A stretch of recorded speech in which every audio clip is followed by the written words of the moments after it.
यहाँ सवाल यह है कि चीन पेंगोंग झील से पीछे क्यों नहीं हटना चाहता। इसका जवाब आपको हम बताते हैं। सबसे पहले पेंगोंग झील की भौगोलिक स्थिति को समझिए।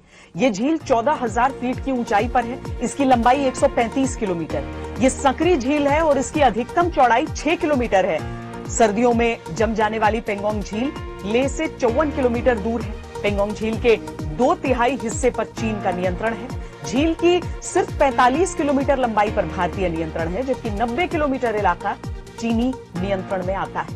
पेंगोंग के फिंगर 8 तक भारत अपना अधिकार क्षेत्र मानता है। फिंगर 4 तक चीन अपना अधिकार क्षेत्र मानता है। पूरी एलएसी पर सिर्फ पेंगोंग पर ही भारत चीन के बीच जल सीमा है। पेंगोंग झील की अहमियत इसीलिए बढ़ जाती है क्योंकि ये रणनीतिक तौर पर बहुत अहम चुशूल के पास है। पेंगोंग के उत्तरी और दक्षिणी छोर से चीन आक्रमण कर सकता है। 1962 में चुशूल के रिजांग दर्रे में भारत चीन की सेनाएं भिड़ी थी। पेंगोंग तक चीन ने अपना मजबूत इंफ्रास्ट्रक्चर बना रखा है। पेंगोंग झील के किनारों के साथ साथ चीन ने सड़कें बनाई हैं। करगिल युद्ध के समय जब भारतीय सेना यहां से हटी थी, तब चीन ने भारतीय इलाके में 5 किलोमीटर सड़क बना ली थी।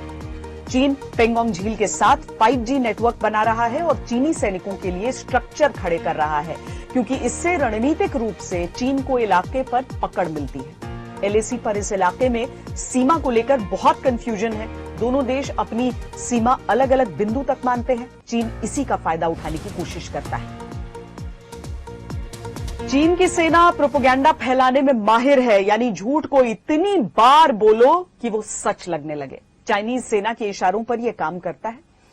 चीन का अखबार ग्लोबल टाइम्स। इस समय चीन की सरकार की हताशा उसके मुखपत्र ग्लोबल टाइम्स के शब्दों में दिख रही है। ग्लोबल टाइम्स के एक लेख में लिखा है, अगर भारत चीन के साथ उलझता है तो उसकी सेना को 1962 से भी ज्यादा सैन्य नुकसान झेलना पड़ सकता है। पेंगोंग लेक में हुआ संघर्ष ये दिखाता है कि भारत ने गलवान घाटी से कोई सबक नहीं लिया।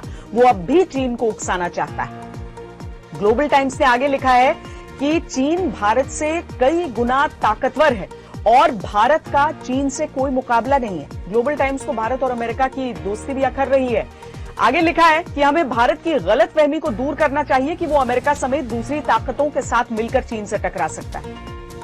अब चीनी सेना के किराए के संपादकों ने अपनी बेचैनी और हताशा को छींटाकशी के अवसर में बदलने की पूरी कोशिश की है, लेकिन असलियत में इस लेख से इस बात की पुष्टि हो गई है कि इस समय चीन कितने दबाव में है और भारत के आक्रामक रुख से कितना हैरान है।